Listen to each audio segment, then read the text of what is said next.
Bonjour à tous et à toutes. Chypre, tout le monde en a déjà entendu parler. Mais savez-vous où cette île se situe? Savez-vous combien de pays se partagent cette île? Et ce, depuis combien de temps? Non? Eh bien, voici les réponses. Chypre est une île située dans la Méditerranée orientale, plus précisément dans le bassin de Levantin, géographiquement entre la Turquie et l'Égypte, même si, comme nous le verrons, culturellement, elle est plutôt divisée entre la Turquie et la Grèce. La République de Chypre est État membre de l'Union européenne depuis le 1er mai 2004. Politiquement, il y a un seul pays sur l'île, comme le laisse sous-entendre son drapeau, mais officieusement, il y en a bien plus. Durant la Grèce antique, l'île va subir plusieurs influences, donc grecques.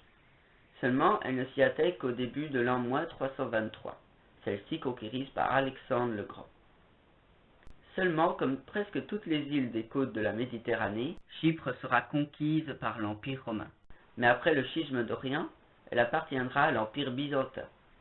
Ensuite, l'île de Chypre va subir plusieurs conquêtes, comme entre autres par les Templiers, les Génois et les Vénitiens. Mais elle restera malgré tout aux mains des Byzantins jusqu'à la chute de celui-ci. L'Empire ottoman, principalement basé en Turquie et en Mésopotamie, prendra la relève. Au XIXe siècle, la Grèce veut prendre son indépendance vis-à-vis des Turcs, mais celle-ci a besoin d'aide.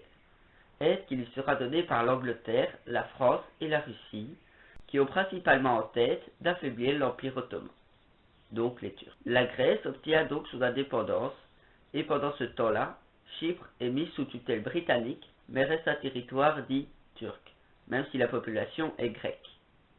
Et là, normalement, vous commencez à voir le dessin se constituer. Ça ne pouvait que mal se passer. Un peu avant 1960, Enosis est créé, un mouvement qui tente d'unir la Grèce et Chypre. Face à cela, le gouvernement anglais décida de laisser Chypre prendre son indépendance sous deux conditions.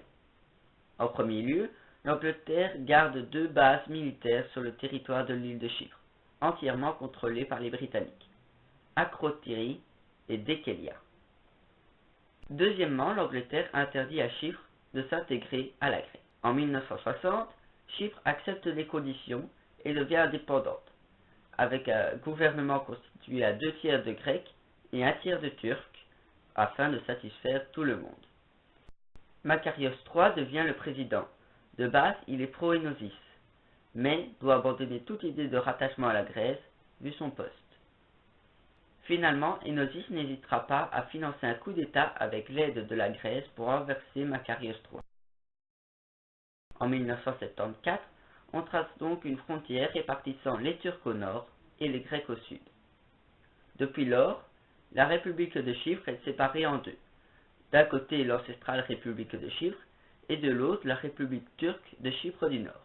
On peut en plus compter qu'une présence de l'ONU sur une distance d'environ 10 km autour de la frontière en fait une zone dite démilitarisée, qui n'appartient donc à personne.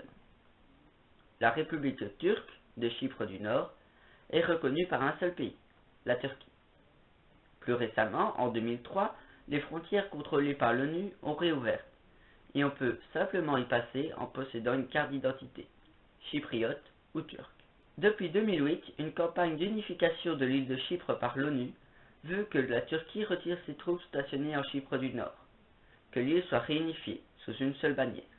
En échange, la Turquie pourrait intégrer l'Union européenne.